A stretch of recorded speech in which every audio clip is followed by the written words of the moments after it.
My name's Daniel Johnson. I'm from Islamic Diversity Centre in Newcastle. I'm a Muslim and I'm horrified to see Islamophobia in particular, as well as other kinds of racism, rising in recent years. One cause of that is foolish people like Anjum Chowdhury and his cronies, and another is people like Tommy Robinson and his cronies. Do the panel think it would be a good idea to take Tommy Robinson and Anjum Chowdhury and put them on some kind of island and bomb it with anthrax? OK, that's quite strongly put, but I think I get the idea.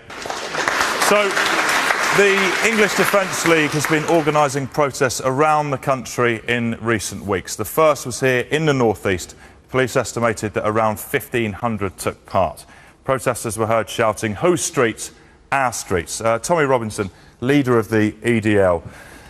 You can assert until you're blue in the face that these are peaceful protests, but your supporters were heard shouting racist abuse. How do you explain that? What racist abuse? You know, I can't well, say it we've just been talking now about racism. At this time on television. We've been talking about racism. I'm from Luton Town. You're talking about racism, OK? There is no racial tensions in the town I come from. When David Cameron says multiculturalism has failed, Sikhism, Hinduism, Jews, they haven't failed to integrate into society. Islam has failed. When we talk against an ideology, if I'm against Scientology, are you going to call me a racist? I oppose the Islamist ideology. That does not make us racist. You can't talk about what we said that was racist because there was nothing said that was racist at the demonstration. But we've read the quotes in the press. Yeah, in the press. When you talk about the press, you just said 1,500 people there. There were 7,000 people there. So you've got a biased press that are misreporting. So more people chanting. More people chanting. More people at a demonstration. But what is the press's agenda to play that down?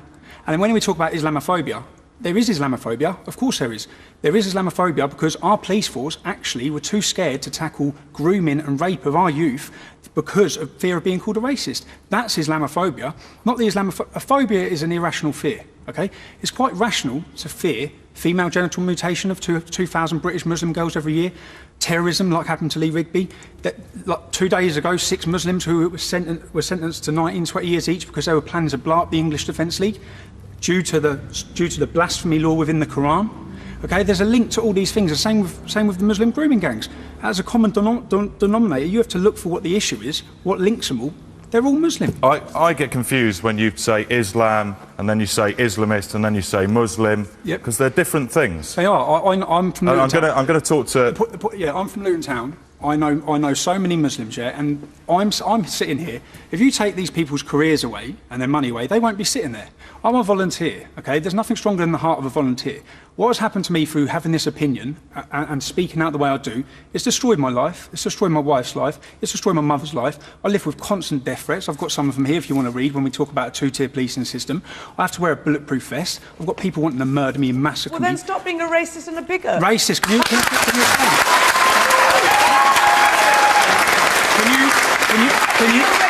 Can you please explain one thing I've ever said? I am a British citizen. I was born in this country, and I do not spout off rubbish like you do. Okay? No, what am I saying that's rubbish? I haven't got death threats. Do you know why? It's because I'm a nice person. Please explain. If you talk against Islam, you'd have death threats, right? Please explain what I've said that's racist. Please explain. What you've done is... No, please explain what I've said that's racist. I'll tell you what's racist. No, she's called me a racist. OK, well... Please explain. Grania will pick it up. So you're not going to explain. What you've done is you've taken a community with, hundreds of thousands of members... Billions of people. And you've picked like a tiny minority, and you've said they're all like that. I think that's the slightly racist part. What's racist? What racist is Islam? Against all Muslims. No, I'm not against all Muslims. Yes, I got married last year. I had 4 Muslims at my wedding. I had 4 Muslims at my wedding. Admit your true colours. Excuse me. You think that just because you want to call us racist or extremist or far right, what have I said that's racist? I heard you on Radio 4 the other day saying that you are a peaceful movement, okay, and you are not against violence. You still haven't explained what I said that was racist. Have you actually looked at your own personal You still haven't explained what I said about racism. You've actually been convicted of thuggery, what I've said and you're a football hooligan. So how can you come on to Radio 4 and say please explain what I said? Please explain what I've said that's racist? Movement. You stood in the Newcastle... I've just said it. You've just cited loads of things relating to Islam and talking about Islamists. So there's not a problem in this country. There's not a problem in this country. Muslim people killed by white people. There's not a problem in this country. You know, you can spark There's not a problem in this country of Why are Islam. you focusing on certain incidents? No, what you're doing is rather than listening to the point, you just want to shout racist, which is what's happening in this country for 15, 20 years. Because you are. No, what have I said? What have I said that's racist? Because you are. Tommy, you're so weak. You are racist. You've got nothing to back up, darling. That, do you? Tommy, let Carla speak. You're getting what really have I heated said up. that's racist? You are a racist. What have I said that's bigot. racist? You're a racist. What have I said? Carla? And you do not represent the views of the people in this country at all. All right, Sarah. Nothing. Carla? You've got no substance to your argument. You're not even backing up. I have, yeah. You've got loads of substance. I have. What happened to Lee Rigby? What happened on 7/7? All the Muslim grooming gangs. Everything I say is factual. Let someone else speak for a minute, please, Tommy. Of course, Mr. Robinson, there are no paedophiles who are white, and white people have never bombed anyone else's country. 87% of grooming cases are Muslim, yet 5% of the country is Muslim. You spoke. Let me speak. Now, this is exactly the issue, is what I'm saying, right? As much as I agree with what's being said about this man and his organisation, right? Can you back it up, we focus on fringe bigots rather than dealing with the real central issue that we have a political system. I can't count how many times I've read the Daily Mail or some other paper, not that I read these rags, and it says, Pakistani man does blah. When Jimmy Savile is convicted or something comes out about him, is his ethnicity or his religious beliefs put forward as the primary reason for him committing an offence? No. But we can... we stoke the flames of this kind of bigotry, right? And then act shocked when it comes out. No one's prepared to explain what I've said that's bigotry. One second. For those who don't know, Baghdad was the intellectual, cultural centre of mathematics and art and science about 1,000 years ago for quite a long time. No one blames Islam for that. So negative people who happen to be Muslim, yes, of course, it's your religion that causes it. But if you pioneer mathematics and science and introduce algebra into Europe and the guitar and coffees and lemons, that's not because you're Muslim. Well, the people... Okay. I'm going to get an opposing view from Dippu here for a minute. Dippu, you're a Newcastle councillor. You organised the counter-protest. Yeah, Tommy, I've heard of double vision. I've never heard of triple vision before. There wasn't 7,000. There was about 1,500 EDL thugs in Newcastle on the 25th of May. Okay, no, you've had your you had 1,500. You've had your say. We had a peaceful protest, unlike you drunks. EDL drunks on the day we had a peaceful protest. We had 1,000.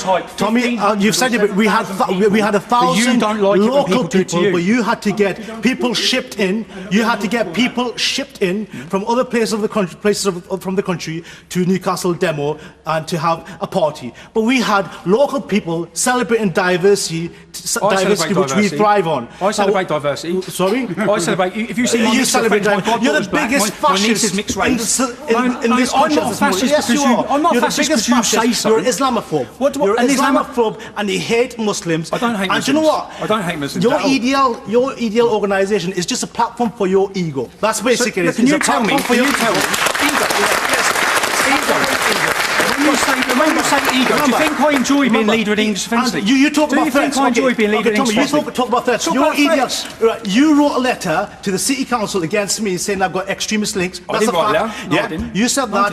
You wrote to Northumbria Police I've got extremist links. No, I didn't. Just show me. I've got the letter. I'm writing 11 On top years. of that, Tommy. I didn't write a letter. Tommy, calm. On top of that, your EDL thugs have threatened me against my life and my family, Really? against me, against on your Twitter, on your Facebook. So have you condemned them? Right. Have you condemned them, Tommy? Okay, let's take a bit from yours. This gentleman here, please. I'm going to chop up your kids. Thank you very much. I think regardless of Mr. Robinson's views, I'm sure everyone in this audience can agree that we're delighted he took the opportunity to come today and show how unrepresentative and out of touch he is. Yeah. I'm representative and out of touch for the audience that are here, but working class people back home will be sitting watching this, and when you all sit up, when you sit there, you're from Newcastle. When you sit there, and you're not, when you sit there. But if you're a representative, why don't you stand? Why aren't you a political party? Why don't you get elected? Because people who live in a democracy. People who oppose extremist Islam vote for Labour, vote for Lib Dems, vote for Conservative, vote for UKIP, vote for BNP. It's a mixture of people. If you all want to pretend, what the problem is, you're all going to pretend there's not an issue in this country. There's a serious issue.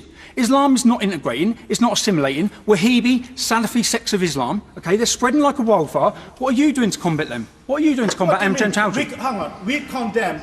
condemned is not good enough for me, mate. We spoke against... But when we come on the streets, you come out and you just say... Let me finish, Tommy. We have condemned, we've been actively working in Newcastle and the North East, and we've got IDC behind us to do a fantastic job, actively working with different communities. What have you done to work with different communities? We are working and condemning... We are working and condemning extremism, if it's EDL or if it's the fascist or right-wing Muslim groups, we are condemning them. What am I saying? You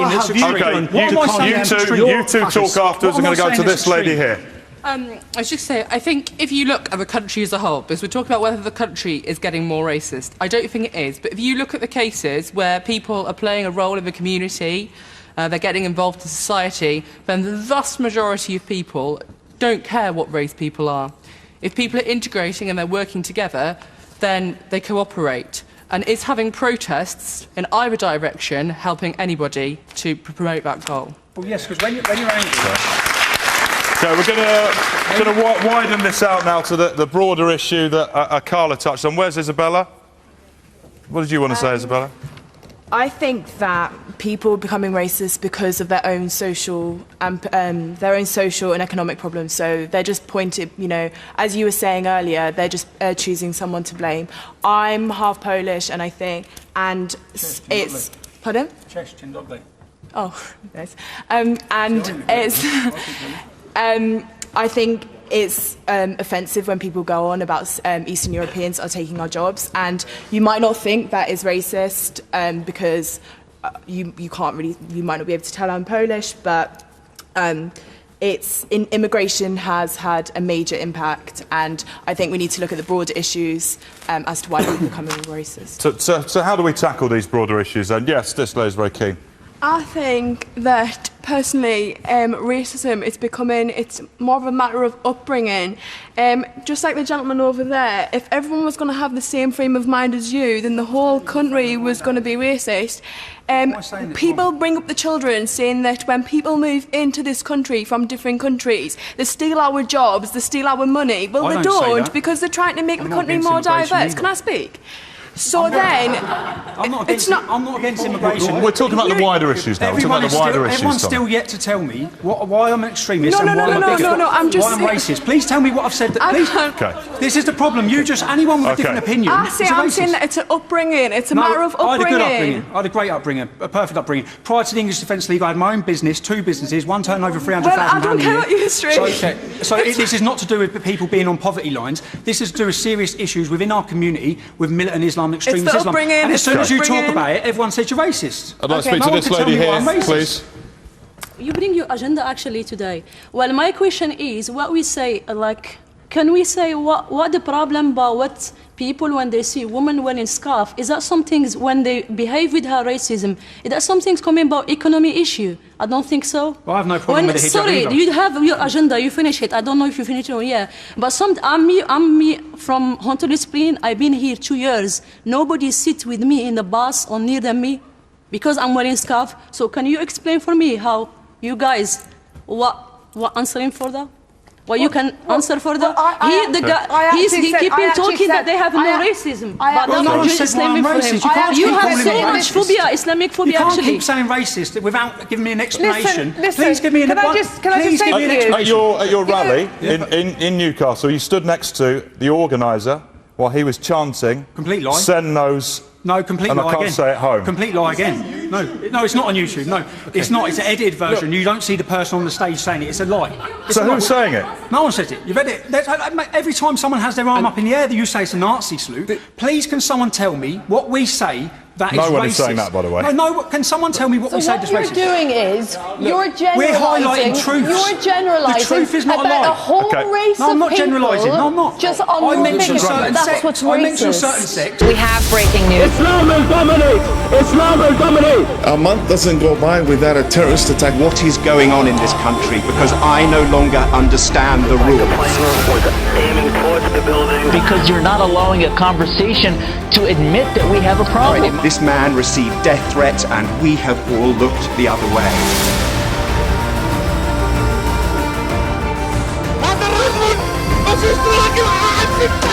Jihad is a holy war declared against the infidel. The more you know, the more you would be afraid. Let me say the question slowly so then you will understand it. You will be told you can't complain because you're Islamophobic. Political correctness. We don't want to offend anybody. America, last time I checked, was the home of the brave. These movements that have been fueled by petrodollars that dominate the leadership. British police has started to enforce Sharia law. So you're threatening to come and get me, is that what you're saying? What is the penalty for apostasy? Won't even answer that question. Answer one question.